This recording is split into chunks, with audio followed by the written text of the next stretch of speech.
Hi everybody, it's Christina. For my assistive technology video, I wanted to show you a gait trainer or a pacer. I wanted to show you this because it is something that is very important to me. It's something that I use a lot at my job. Every single day I use it with multiple students, and it's something that's very, very important for students who are described as medically fragile, which are the kind of students that I work with. So we're going to be mostly talking about Riften. Riften is a huge company that makes gait trainers, standers, bicycles, or maybe not bicycles, I'm not entirely sure, but they make a lot of this adaptive equipment for students who need help with their mobility. So these gait trainers or pacers can come in a variety of sizes, a variety of colors, and a variety of uses. We don't have any electrical pacers, but I do know that they are currently coming out with electrical pacers, and I'll explain that more later in the video when I'm showing you one. But instead of me or someone in my classroom having to lift it up to get it to the right height for a student, it's electrical and you just hit an up or down button, which saves a lot of stress on our bodies, because when a student doesn't really feel like standing in one of those, they don't. So that would be awesome for us to have. I think that would be super cool. But of course, then you're getting into a much more expensive price range. All these pacers come with different pieces on them that can be removed. There's this term, if it's white, it moves.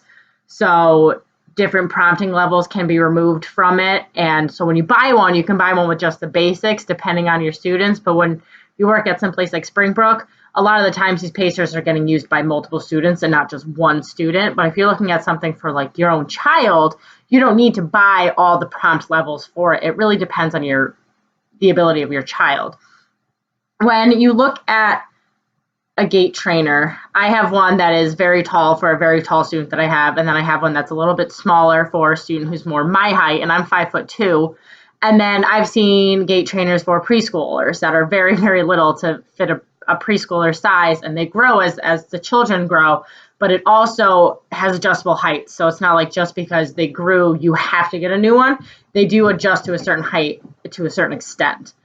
As I said, they do come in different colors. I have a lime green one, there is a blue one, there's a pink one, and those are just the ones that I have at my school to my disposal that I use. They vary again in price, anywhere between $1,000 to about $5,000, depending on what you want to do with it and what you want to get with it. We use these a lot for, as I said, I work with medically fragile, so a lot of my students who have difficulty walking are using these to help them get better at walking.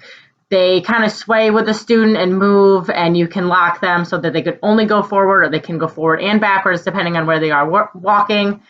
And it just takes some stress off. One student of my classroom who is a two-person walk, without the gait trainer, we can put up in the gait trainer with minimal support from us. Like, she can get herself into the gait trainer, we buckle her in, and then she takes off, and there's no stress on our bodies carrying her weight. However, for her to walk without the gait trainer is also very beneficial to her and her legs for weight-bearing purposes and balance purposes, holding on to us. It's very important for students to get up into pacers. It's very important for students to get up, even if there are students who are really constricted and tight and their legs are bent when they're in the stander or when they're in the gait trainer. It's important to still put them in the gait trainer, because gravity will kind of work with them and will like pull their legs down, and it's not going to happen overnight, but there's still a chance that that student who you thought would never walk because their legs are so constricted can still walk, as long as you're putting them in the gait trainer and giving that opportunity. You don't know if a student's going to walk in a gait trainer or a pacer if you don't give them the opportunity to do it. And that's something that I'm working on at work now. It's called the MOVE program. You should look it up. It's really nice if you have any students that are medically fragile and have issues walking or doing anything with their bodies. It's not just about walking, it's standing, because you don't need to be able to stand to walk. I do have students who can walk but can't necessarily stand still. It's also about sitting, and it's about sitting down and standing back up, and then standing and sitting back down. There's a lot in it that I didn't even realize that there was so much more I could be doing for my students before I went to this MOVE training. And now I see all these different possibilities and opportunities to get my students to move. And it's just this great program that shows you that the student that you didn't think could walk will walk, and it decreases behaviors. And in one study, it increased toileting for students. I have 5 out of my 6 students are not competent, and maybe this could be something that would change it, maybe not. But we don't know if we're not going to give them that opportunity. So it's something that I'm very excited to start in my classroom, and I wanted to share that excitement with you about it. You know, with pacers, you're using their muscles, you're using their joints, you're using everything all the time. You know, their hands, their trunk, their legs, it's all getting used. But at each step, if their arms are not where you want them to be, you can, like, their arms sit like this on a gait trainer, they rest on like armrests. And if their arms, they have issues like keeping that arm still, and that is what's hindering them from walking, you can strap their arms down so that their bodies are less focused on keeping the arm still and can focus more on moving their legs. That is something that one of my students who has CP, we do. We put his arm, and just lightly, it's not like we're constricting him, we're not restricting him from anything, but there's just a light strap that goes over him so that his body can focus more on what his legs are doing rather than what his arms are doing. Because to walk, he needs to focus on his legs. And then the hope is to take that prompt away so that he will be able to be the gait trainer without having that prompt. There's also a prompt for students who lean back. There's a thing that goes around them, and it goes around behind their back so that they can't lean back too far and they have to stand up straight. And it's the same thing going forward. There's a prompt that stops them from leaning forward too much and focuses them on standing up and working on that trunk support. But the hope is that eventually you'll be able to decrease. We want these students to be as mobile as possible, as independent as possible. And for some students, that may mean that they will never get out of a gait trainer. The one student I mentioned earlier with his arm, I really doubt that he will ever be able to get out of a gait trainer and walk independently on his own. However, I do want to see him being able to independently walk in the gait trainer and using that to his best abilities. I don't see why he wouldn't be able to do that. Students who only have one limb, one leg, they're not going to be able to walk around on their own, but they can use the gait trainer, which in my opinion, and I've been in one of the gait trainers, they're big and bulky and all around, but it's much more comfortable than using crutches. And there are some students who only have one leg and they still can't use crutches because of other parts of their disability. So we want them to be as independent as possible. And for some of them, that ends at the gait trainer. For others, the gait trainer is just a transition to being able to independently walk. And the sooner we start doing things like this, the better they'll be. A lot of my students are 19, 20 years old currently, and we're not going to see a whole lot of growth with them being here at Springbrook at the school, but we may see incredible growth with them moving on to day programs where they continue to work on these kind of things and work on their gait trainers. So that was a very long introduction, but it's something I'm very excited about, and I'm excited to show you in the next part of this video what it looks like. And I'm also going to show you me putting somebody into the gait trainer. I'm going to put a fellow teacher of mine who also doesn't know a whole lot about gait trainers. She does not work with the TLC, the 10 or 11 care population, the medically fragile, and she's very interested to see what it looks like, what it feels like, and what it does. So I'm going to go through all of that stuff with you right now, I guess. Hello again, everybody. I have a pacer in front of me, which I've been using the term gait trainer and pacer interchangeably. They're not really the same thing, but they do the same thing, so it's kind of the same thing. So this is a pacer that one of my students actually uses, and I want to show you all the different parts and pieces on it. I said in the video, we said that if it's white, it typically moves. So down here, these move. These are the brakes so that we can keep our students safe when we're getting them in and out. And it's just an easy kick to unbrake them and brake them. These you push in and sorry, that is my test dummy that will be coming in momentarily to get in the gait trainer. So I apologize for these. If you push in, it locks the wheels. So now the wheels don't, now they don't swivel. And they just go straight, so students aren't turning, and they can just walk in one straight path. And then again, simple kick, and now they swivel again. All the other parts that move is, here's our fun little scale. This tells you the height, so it can go down, and it can go back up. This is what I was talking about with the ability to adjust for height. So just because the student grows doesn't necessarily mean you need to get a bigger one. These do move with the height of the student.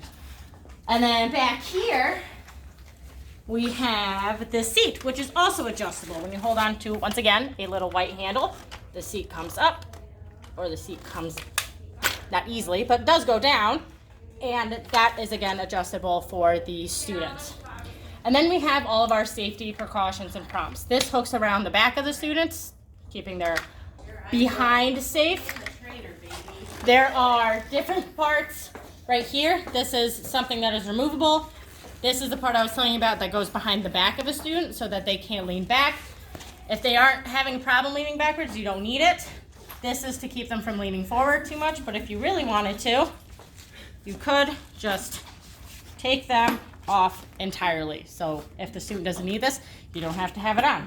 So that is the most important parts of the Gait Trainer. Oh, I guess I should talk about the front here. Armrest. This is what I was talking about if we needed to. If you needed to have your student's arms strapped down, this is how you would do it. My student does not need to have their arms strapped down for this one in particular, but you can attach straps to this and strap their arm down so while they're in it, their arm is not moving around, and this is what you would use for it. Other students have little handlebars to hold on to. All of these parts come off, and all of these parts have different parts that you can put in and buy from Riften. So, like I said earlier, if you're going to buy one of these for like your specific child, look through it all and see what it needs. If you're going to buy it for a school setting, buy everything. Hi again for the third time. This is Melinda. She's another teacher here at Springbrook. She does not know a whole lot about the friends in my classroom or the equipment that they use. So I asked her if she would want to come and be in my documentary about it and learn about it as we're doing it. So we are going to put her up in the Gait Trainer. I did literally just do this without recording it just to make sure that we knew what was going on. So this will be take 2 and hopefully be smoother. You ready? Ready. Okay. So for a student who can't walk independently or needs 2 people assistance, we'll typically get them straight from the chair into the Gait Trainer, because a lot of times when we're using the Gait Trainers, there's a lot of nonsense going on around us and we don't have 2 staff to walk from one end of the room to the other. So with 1 staff, we can bring the chair right up to the student who is sitting in their chair and then lock all of the brakes for safety. And I will tell you, even when these brakes are on, my students, most students, will still move the pacer. Regardless, it will still move. So we have to be very safe when we're getting our students in, because we don't want it to slip out from underneath them and then they fall or we fall and it can be dangerous. So we want to make sure we're being safe. So we're going to stand up into the pacer. Are you ready? Ready? Let's stand up. And walk forward. And then up. And then my students have little curvy chairs, so we'll do that. And then, Melinda, I'm coming up underneath you. I'm actually going to move the seat up just a little bit. There we go. I'm going to buckle you in. All right. Now for the point of this video, I'm going to have Melinda use the back pieces and just say that she is a student that's going to lean back too much, so we need to prompt her at the back level. So we wrap this around her back and buckle it in.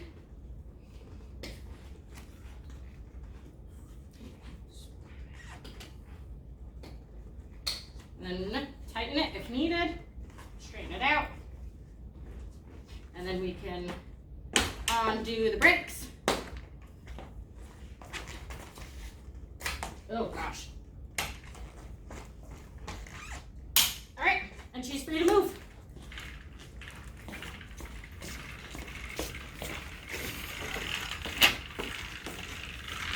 How does it feel? Feels supported. I'm very supported, and I like to sit. And if the student were to pick their feet up, the pacer holds all of their body weight. That is something that students will like to do. We do have slopes in our hallway, so they like to pick their feet up to go down the slopes. Oh wait, hold on. I forgot a part. You're too low. And that does happen. We forget, or you need to move it again. The student was slouching the first time you put them in it, and now you're like, oh wait, you're not standing up straight. We need to raise it. It all depends on the student. It varies. And like I said, these promptings, this can come off. These armrests can come off. If Melinda was having issues with her arms and her arms couldn't stay still, we would strap down her arms, not so it seems restrictive or painful, but just enough so that her arms, she doesn't have to focus on them. She can just focus on the walking. I find like with my with the seat, Mhm. it's forcing me to sit straight. Otherwise, it hurts in the front. So it's good for posture. I do have students who will just sit in it and just walk around sitting. That's not really the point of it. The point of it is to get their posture straight and walking. And we try to use this as much as possible to do meds, to go to lunch, to get milks, whatever it is that my students can be active. This is what we want to be putting them in if this is the level that they are at. If they are not at this level, we'll try to put them in something else, but we want them moving throughout the halls. So now I'll show you how to get her out of the Gait Trainer. All right, we're gonna walk over to your chair, and we're gonna spin you around, so you gotta walk backwards. All right, yep, walk backwards, steps coming, step up. All right, I'm gonna break you in so you don't go anywhere. All